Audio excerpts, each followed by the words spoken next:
En 9 minutos damos la bienvenida al abogado Mauricio Alarcón, director de la Fundación Ciudadanía y Desarrollo. Vamos a hablar de estos problemas contemporáneos y recurrentes del país relacionados con la administración de justicia, pero antes, Mauricio, al tiempo de darle la bienvenida, quisiéramos referirnos a Rodrigo Borja, presidente de Ecuador, que falleció el día de ayer. Un presidente que, más allá de aciertos y errores durante su gobierno, dejó un halo de honestidad que se ha perdido prácticamente en la política contemporánea de Ecuador. Buenos días. Gustavo, buen día, un saludo para ti y para la audiencia de Antena Uno. Para un país que ve a su democracia sufrir y caerse lentamente a pedazos, perder a un demócrata en la figura del expresidente Rodrigo Borja es sin duda doloroso.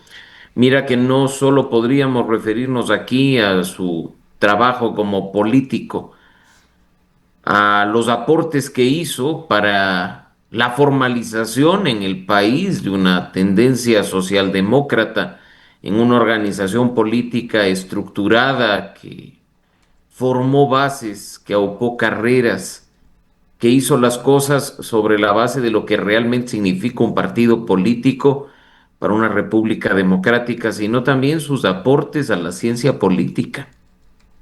Las obras de Rodrigo Borja creo que van a trascender incluso más que su legado en la política activa. La enciclopedia que escribió es un referente no solo para los ecuatorianos y los latinoamericanos, sino para el mundo entero.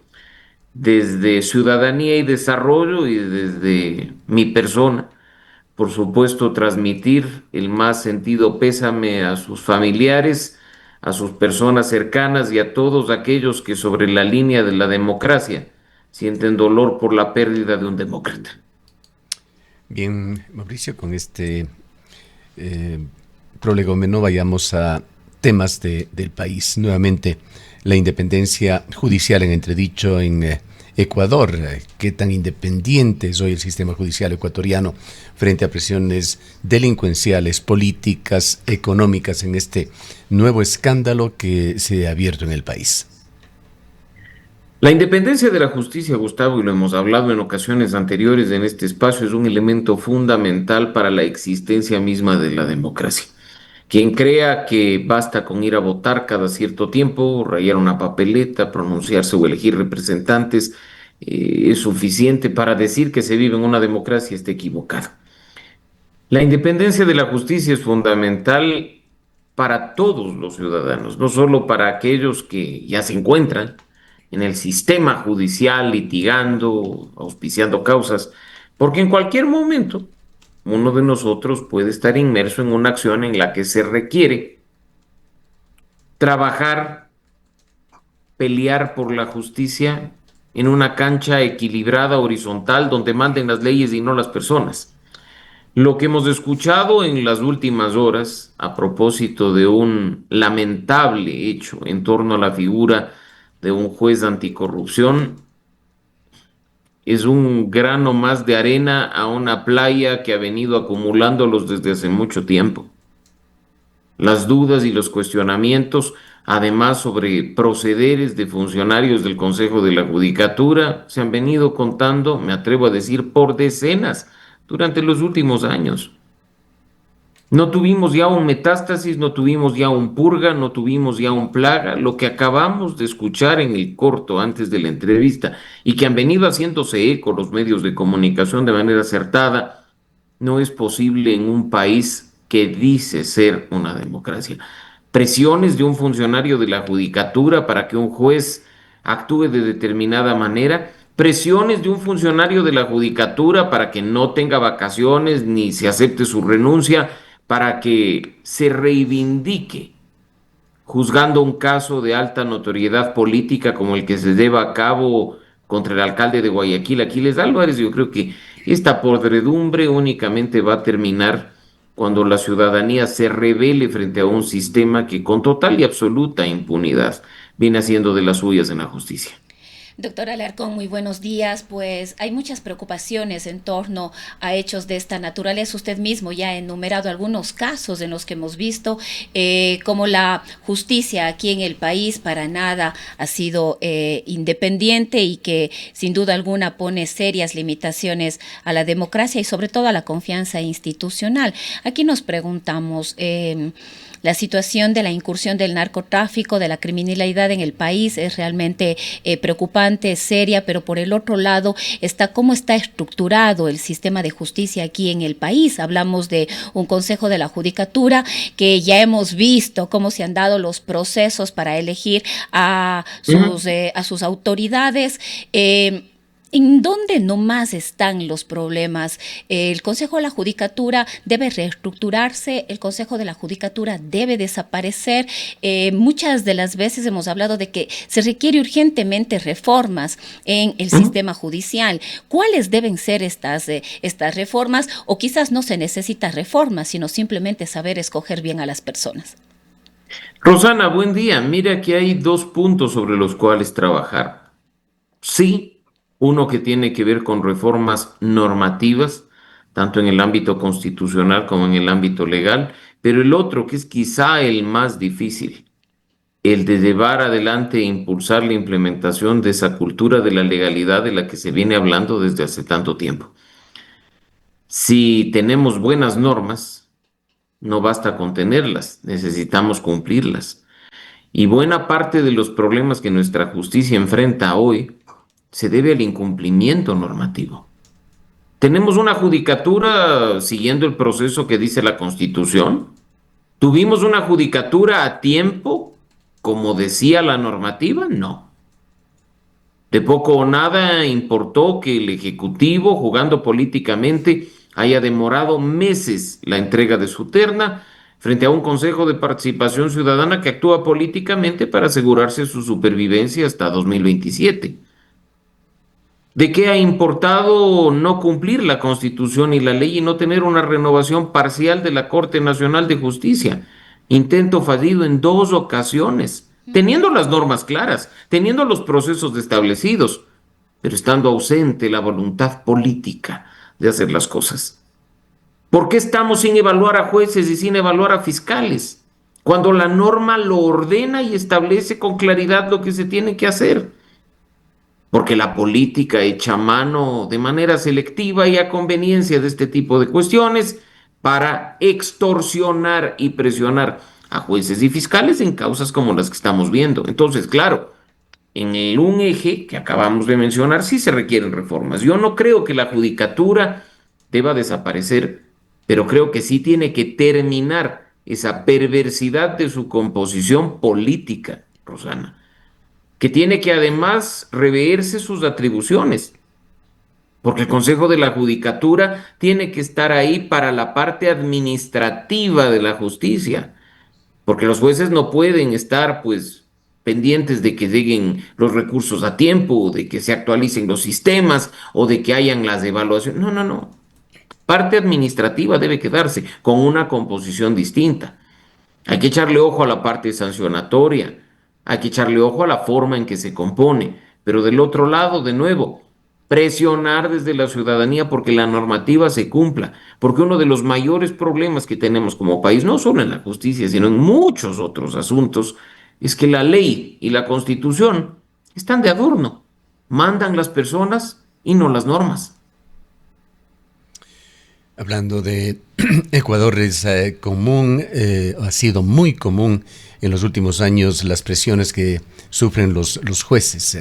Hay jueces también corruptos que han hecho gala de una actuación incorrecta en el mandato importantísimo que cumplen. Pero las amenazas a los jueces han llevado a debates aquí en Ecuador sobre la figura de jueces sin rostro, un tema de análisis urgente debido a la violencia que ha alcanzado el crimen organizado. La aplicación de esta figura de jueces sin rostro, sin duda, es compleja por los derechos al debido proceso y la transparencia, pero la pregunta es, ¿qué mecanismos existen en Ecuador? ¿Hay mecanismos efectivos para blindar a jueces y fiscales de la injerencia de poderes del Estado, de la delincuencia o de poderes fácticos? Por supuesto que los hay, Gustavo.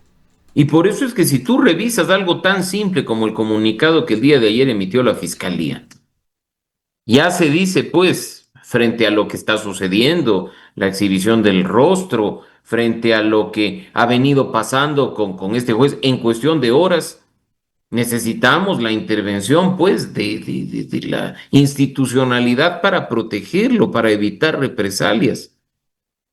Entonces, no es difícil lograr que la institucionalidad actúe. No es difícil trabajar para que quienes en su momento se dijo iban a estar más expuestos a presiones, a chantajes y a extorsiones, los jueces anticorrupción, tengan una situación excepcional de protección adicional para poder hacer su trabajo.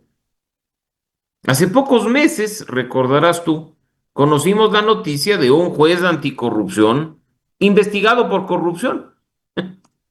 Ahora tenemos, en cambio, el caso de un juez anticorrupción presionado, hostigado, intimidado, amenazado por hacer su trabajo de la manera que corresponde.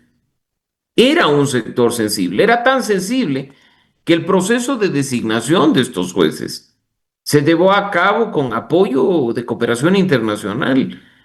Desde Ciudadanía y Desarrollo hicimos veeduría a su designación, levantamos alertas, hicimos radiografías e investigaciones sobre los postulantes, seguimos el proceso, porque se sabía que había ahí un foco posible de problemas, de amenazas frente al avance brutal del narcotráfico, del crimen organizado y de las grandes redes de corrupción. Apenas en julio, un juez anticorrupción ya fue destituido de su cargo. Otros 4 de la materia fueron suspendidos en sus cargos por la judicatura. ¿De qué estamos nosotros hablando entonces? ¿Le vamos a prestar atención efectiva a quienes sí hacen su trabajo o vamos a seguir permitiendo que la impunidad campante haga de las suyas en un país que cada vez ve más desgranarse su democracia sin una salida efectiva? Ve más desgranarse su democracia sin que la política deje de meter indiscriminadamente sus tentáculos. Entonces yo creo que acá, cuando no se espera mucho, ni de los políticos ni de las autoridades, nos corresponde a los ciudadanos hacer nuestro trabajo, hacernos sentir, proteger a los que hacen bien lo que manda la Constitución y la ley y exponer públicamente a aquellos que están simplemente en prácticas corruptas, abusando de su poder para beneficio particular. Ahora, Mauricio, sabemos que no es fácil, pero la pregunta del millón es cómo le blindamos a la justicia de las injerencias políticas. El Consejo de la Judicatura ahí es una piedra de tope, porque es ahí justamente donde se mueven las piezas de la política del país cuando se busca designar a quienes estarán al frente, en este caso el señor Godoy, que se encuentra en este momento como titular del Consejo de la Judicatura. Pero como decía, ¿cómo le blindamos a la justicia? Debe ser los procesos de elección y de designación distintos. ¿Quiénes deben elegir? Debe elegir el ciudadano, debe elegir el parlamento, debe elegir. ¿Cómo se debe elegir estos concursos de oposición y méritos? Las actuaciones del Consejo de Participación Ciudadana y Control Social han dejado mucho que desear. Nos preguntamos que vemos los problemas que tenemos, sin duda alguna, algo está mal o todo está mal. Entonces nos preguntamos qué se debe hacer, cómo le blindamos a la justicia, cómo esperamos tener una justicia independiente, una justicia proba, una justicia oportuna, cuando tenemos estos otros espacios que a la final intervienen directamente. Rosana, yo creo que basta ver el origen del problema para darnos cuenta dónde podría radicar la solución. En 2011, con total y absoluta desvergüenza, quien ostentaba la presidencia nos dijo públicamente que quería meterle mano a la justicia. ¿Cuál fue el siguiente paso? Convocarnos a un referendo y a una consulta popular para, entre otras cosas, cambiar la forma en la que se designaba y componía el Consejo de la Judicatura. Lo que hoy estamos viviendo, y lo hemos vivido a partir de 2011, no es lo que los constituyentes en Montecristi plasmaron efectivamente para la judicatura. Y no te voy a decir que lo de 2008 era lo ideal, porque también era un concurso de méritos de oposición pasando por una comisión ciudadana de selección de aquellos que hoy también criticamos. Pero ahí ya podríamos darnos cuenta de dónde de manera directa, y nos lo dijeron, le metieron la mano a la justicia. Ahora, la judicatura per se no es una institución nueva. La judicatura también estuvo en la Constitución de 1998 y la Constitución de 1998 nos decía con claridad que era el órgano de gobierno administrativo y disciplinario de la función judicial. Claro, yo discreparé un tanto en cuanto a las funciones disciplinarias, pero se decía un órgano de gobierno y órgano administrativo. Ya se derivó a la ley en 1998 la forma en que se lo integraba, la forma en que se designaban a sus miembros. ¿Quién presidía entonces el Consejo de la Judicatura bajo la Constitución del 98? El presidente de la Corte Suprema de Justicia, de la principal institución del sector. ¿Quiénes componían esa judicatura? Representantes de los gremios. ¿Cuántos miembros tenía la judicatura entonces? ¿Cómo funcionó y funcionaba esta institución? Entonces, creo que basta revisar un poco nuestra historia, Rosana, para darnos cuenta dónde están las fallas y tratar de corregirlas lo antes posible. En lo personal he venido insistiendo en múltiples espacios. Si ya en 2011 por la vía de un referendo le metieron la mano a la justicia, ¿por qué en los sucesivos referendos que tuvieron en sus manos Lenín Moreno, Guillermo Lasso y Daniel Noboa nos sacaron de la misma manera la mano que está metida en la justicia? ¿Será acaso porque después solo cambiaron de mano y aprovecharon la situación para beneficio propio? La pregunta nos queda rondando. Ahora, la situación en Ecuador ha evolucionado enormemente desde las épocas de inicios de este siglo. La presencia de las mafias internacionales es innegable. La infiltración que tienen en todos los niveles del Estado. Analizando la situación actual, Mauricio, ¿qué revela el caso Euro sobre esta capacidad del Estado para proteger a jueces y fiscales de la acción de las mafias internacionales? Mira, partamos de un pequeño recorderis, aunque ya en el video se mencionó algo. El caso Euro no es otra cosa que un serbio acusado de mover más de 10 millones de dólares a Ecuador vinculados al narcotráfico, fue procesado y sentenciado junto a otras personas naturales y jurídicas. El delito, lavado de activos vinculado a narcotráfico y delincuencia organizada. En la audiencia en la que se condena a este ciudadano serbio, como vimos en las imágenes, con claridad amenaza al juez. Te vamos a matar. ¿Cuándo se conoció esto, Gustavo? ¿Ayer? ¿Antes de ayer? La amenaza se produjo hace 24 horas. No, hace meses. ¿Qué hizo la justicia? El sector justicia, por uno de los suyos, después de haber sido público el acto de este ciudadano serbio amenazando al juez que falló en su contra. El pobre juez pidiendo auxilio, caso omiso. El pobre juez pidiendo vacaciones para protegerse porque siente que lo van a matar, caso omiso. Renunciando, negándosele la renuncia. Ese no es un proceder enmarcado ni en la Constitución ni en la ley. Porque sí hay sistemas de protección vigentes. Porque sí hay mecanismos de denuncia y de sanción y de persecución, porque estamos frente a un delito, Gustavo. ¿Cuáles son los protocolos de seguridad que se deberían seguir para proteger a magistrados que llevan casos de alto perfil?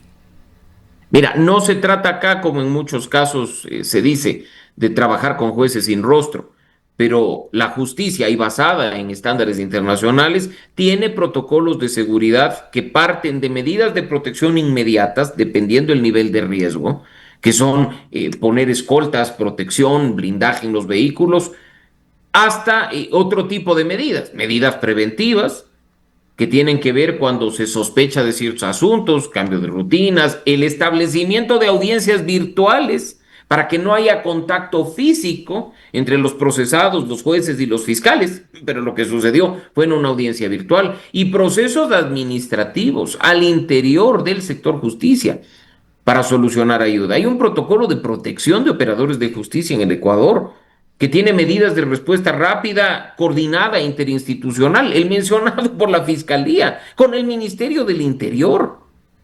Entonces, no es que acá no tenemos normas, no tenemos protocolos, no tenemos reglamentos, los tenemos.